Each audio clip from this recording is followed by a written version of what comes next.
তিনি মানে একজন খুব ভালো ভক্ত ছিলেন। তিনি তিনি খুব ভালো ভক্ত।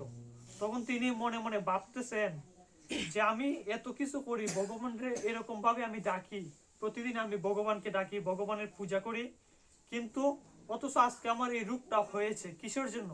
মানে আমি বুঝতে পারতেছি না আমার এই রূপটা কোথায় থেকে হয়েছে বা কিসের জন্য। তাহলে তো আমি যেটা বুঝি, আমার মতে কি হয়েছে, ভগবান বলতে আসলে মনে হয় কিছু হয় না। যদি ভগবান থাকতো তাহলে আমি যে ভগবানকে এত ডাকি, তার ফলে আমার কি হয়েছে, আমার সবসময় দূর দূর পরিস্থিতি বা দুরবস্থা হয়েছে, যেটা খুবই খারাপ। তো এইভাবে ভক্ত যখন ভাবতে লাগলেন আসলে ভগবানের পূজা করা যাবে না এই সেই, তখন ভগবান কিভাবে আমাদের বুঝিয়েছেন, তো সেটা যদি আমরা একটু জানি, সবাই এদিকে একটু ফোকাস করবেন। ভগবান কিভাবে আমাদেরকে বুঝিয়েছেন যে আসলে আমরা যাই কিছু করি না কেন, হতে পারে সে কোটিপতি, হতে পারে সে ভিখারি, কিন্তু ভগবানের কাছে আমাদের জীবনের মূল্য এক সেকেন্ডেরও না। কারণ যদি আমরা কি হতে না পারি, ভগবানের যদি ভক্ত হতে না পারি, তাহলে আমাদের এই কোটি টাকা, বাড়ি গাড়ি, ধন সম্পদ কোনো কাজে আসবে না।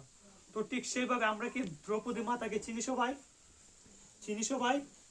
দ্রৌপদী ছিলেন মহাভারতের পঞ্চপাণ্ডবের স্ত্রী। তো দ্রৌপদী মাতা কি মনে মনে একদিন ভাবতেছেন যে কি আমি এত ধর্ম করি বাসুদেব, তাহলে আমার কেন এত দুঃখ লাঞ্ছন আমার কিসের?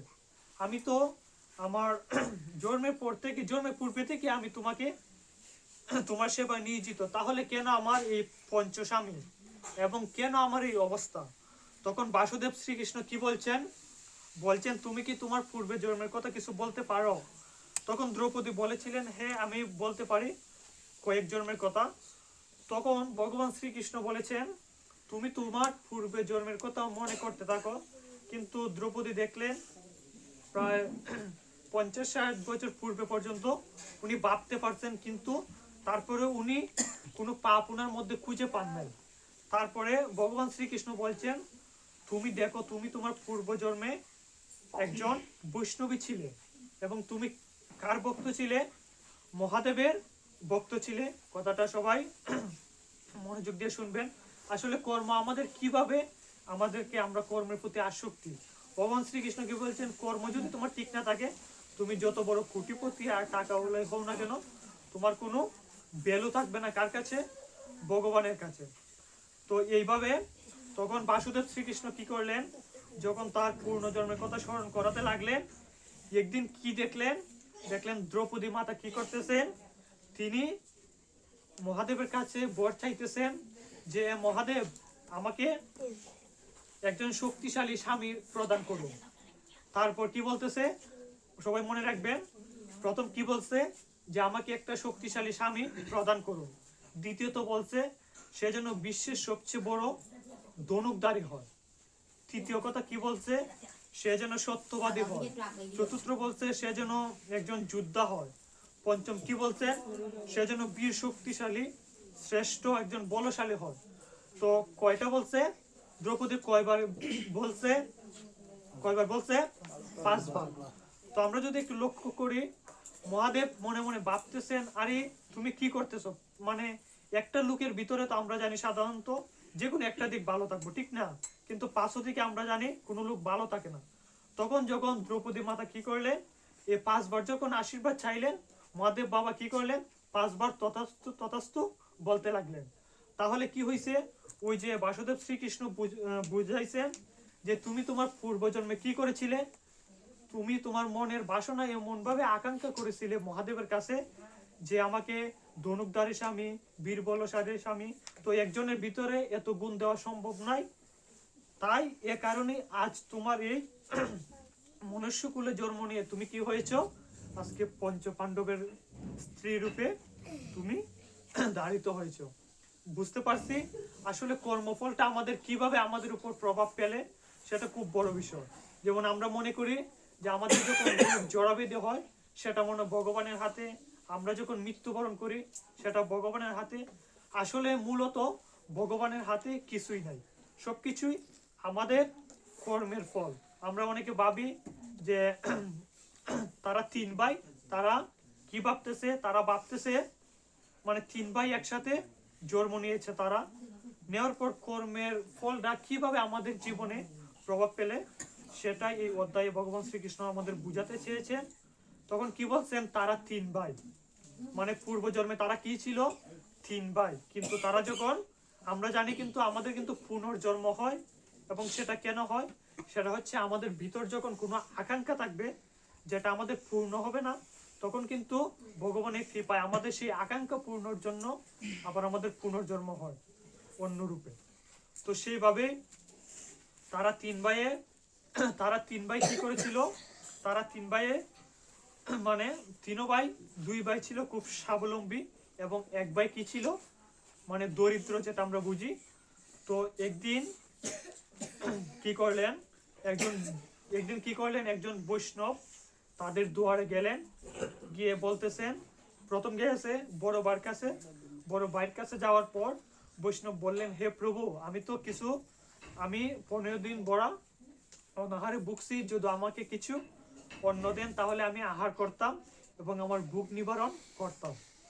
তো সেই ব্যক্তি কি বলতেছে তোমাকে খাবার দিয়ে আমি কি মাটি ছিপাবো, মানে আমি কি মাটি খাবো? তো সেই কথা শোনার পর সেই বৈষ্ণব কি করলেন, সেখান থেকে চলে গেলেন দুঃখ কষ্ট ভারাক্রান্ত মনে। তো দ্বিতীয়ত সেই বৈষ্ণব কি করলেন, মেজো ভাইয়ের কাছে গেলেন। মেজো ভাই কি বললেন তোমাকে অন্ন দিয়ে কি আমি কয়লা ছিপাবো? তখন সেই বৈষ্ণব কাঁদতে কাঁদতে চলে গেলেন কোথায়, ছোট ভাইয়ের কাছে। তো ছোট ভাই কি করলেন, মানে আসলে তারা এই কাজটা কেন করছেন, তাদের কিন্তু ফলের প্রতি আকাঙ্ক্ষাটা রয়েছে। সেটা কিরকম আকাঙ্ক্ষাটা, মানে তাদের মনে মনে আজকে আমার 1 কেজি চাউল আছে, আমি যদি ওই বৈষ্ণবটাকে 1 কেজি চাল দিয়ে দিই তাহলে আমি কি খাবো? তার মনে কি একটা আকাঙ্ক্ষা রয়ে গেছে না? তো সেই আকাঙ্ক্ষার কারণে সে কি করছে, সে এই বৈষ্ণবকে তাড়িয়ে দেয়। কিন্তু ছোট ভাইয়ের কাছে যখন যায়, ছোট ভাইকে গিয়ে যখন বলে, তখন ছোট ভাইয়ের কাছে বেশি চাল ছিল না, শুধু খেতে খেতে, যেহেতু সে দরিদ্র ছিল, 1 কেজি চাল আনলে মনে হয় 7 দিন 8 দিন খেত, এক মুষ্টি করে। কিন্তু সে আবার প্রতিনিয়ত কি করত, ভগবানকে নিবেদন করে 1 মুষ্টি চাল ভগবানের সেবায় নিয়োজিত করে সে প্রসাদ গ্রহণ করত। কিন্তু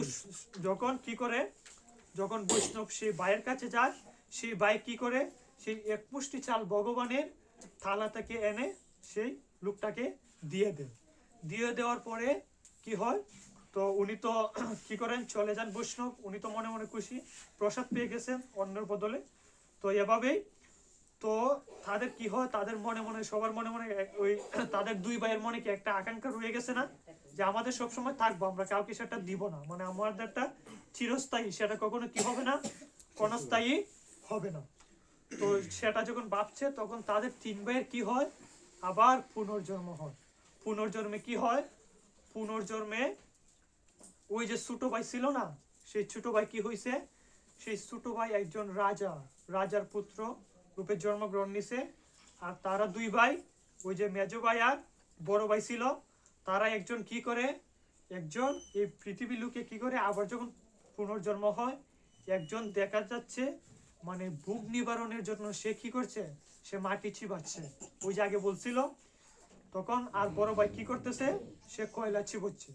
তো এভাবেই তো তারা যখন বড় হলো, তখন সে যখন রাজা হয়ে গেল ওই রাজ্যে, তখন ভাবতেছে আমার রাজ্যটা অনেক দিন হয়েছে আমি এটা দেখি নাই, তো আজকে গিয়ে দেখবো আমার রাজ্য কেমন চলতেছে। তো সেই রাজা কি করেন, সেই রাজা যখন যায় সেই রাজ্য দেখতে, গিয়ে দেখেন ওই তারা 2 ভাই কি করতো, 1 ভাই মাটি ছিবোচ্ছে, 1 ভাই কি করছে, কয়লা ছিবোনোর পর সেই রাজা ভাবতেছে আমি জানি না অথচ আমার রাজ্যে এত দরিদ্র মানুষ কিভাবে। তখন কি হয়, তখন সেই রাজা তো আর মানে কোনো পথ পায় না, আসলে এত মানে রাজা ভাবতেছে আমি এত কিছু তাদের জন্য ক্রয় করি, কিন্তু তারা অনাহারে মাটি আর কয়লা কেন চিবুচ্ছে। তখন তিনি তো কি ছিল, পূর্ব জন্মে ভগবানের নিত্য দাস ছিল।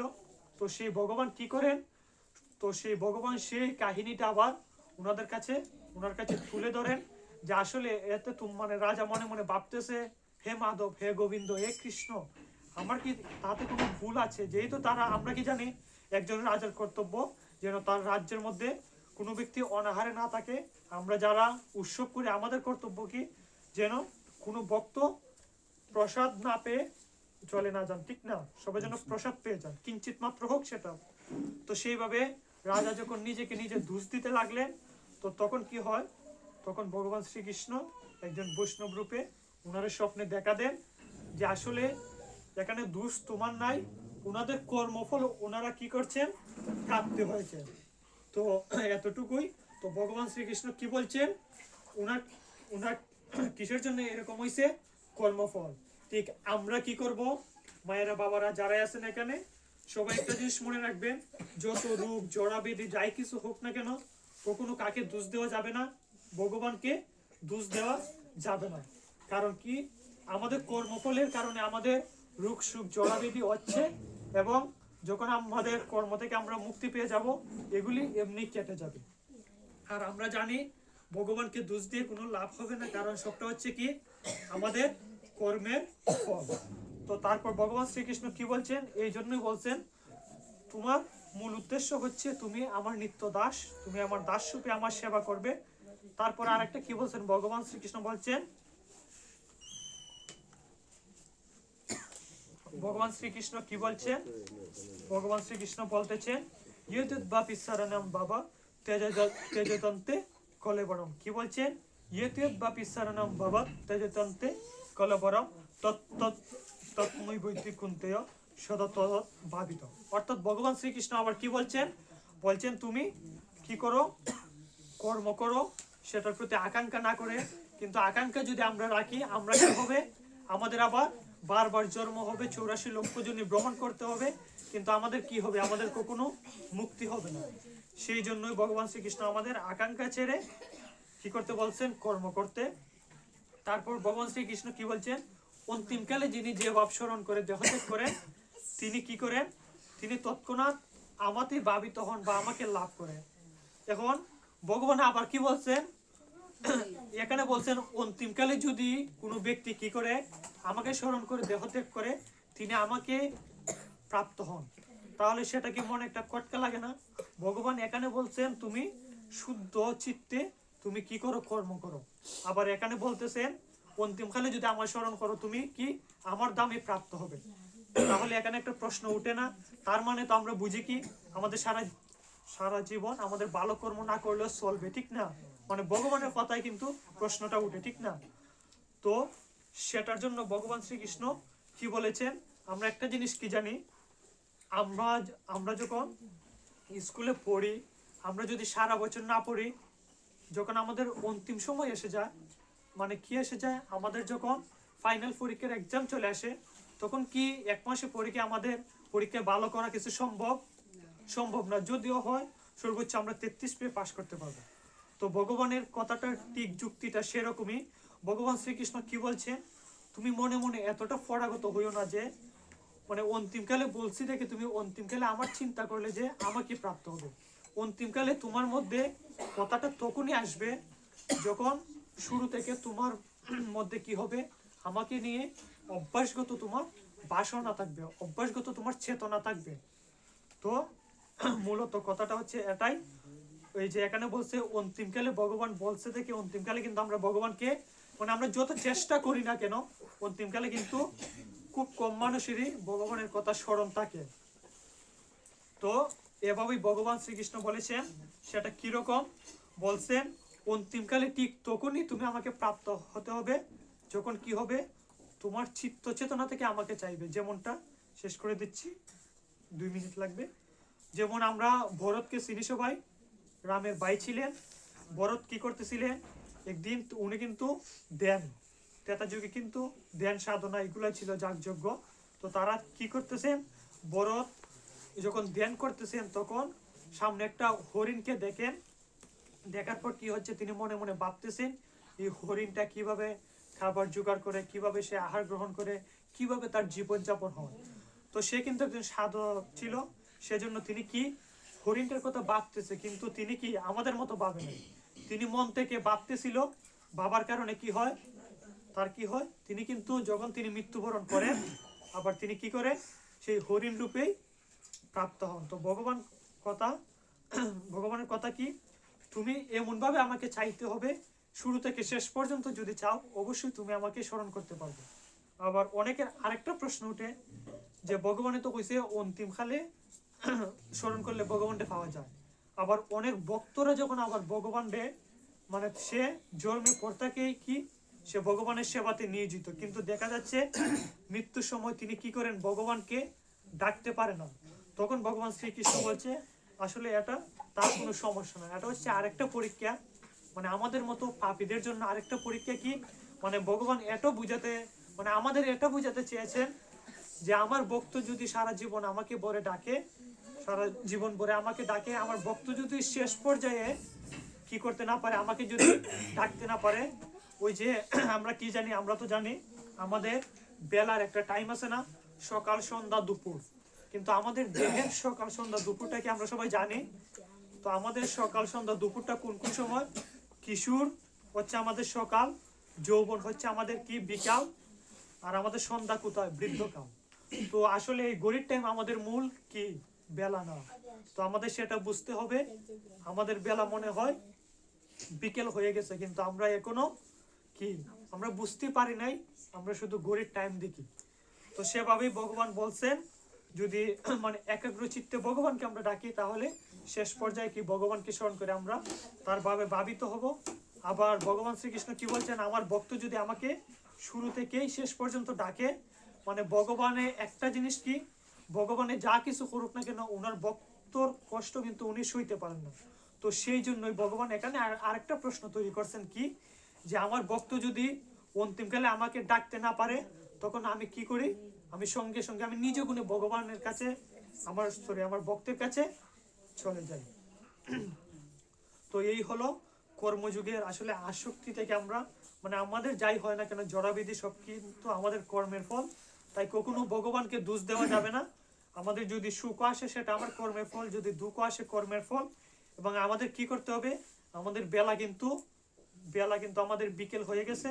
তো সেই জন্য আমাদের সবসময় মনে রাখতে হবে, সবসময় ভগবানকে আমরা কি আমরা কোন সময় ডাকবো না, অন্তিমকালে গিয়ে আমরা ডাকবো না, আমরা যে বেলাতে আসি সে বেলা থেকে শুরু করবো, যেন ভগবান শ্রীকৃষ্ণ কি করেন আমাদের সেই অন্তিমকালে আমাদের জন্য উনি কি করেন সেই ভব নদী থেকে আমাদের মুক্ত করেন বা এই দুর্গ থেকে আমাদের মুক্ত করেন।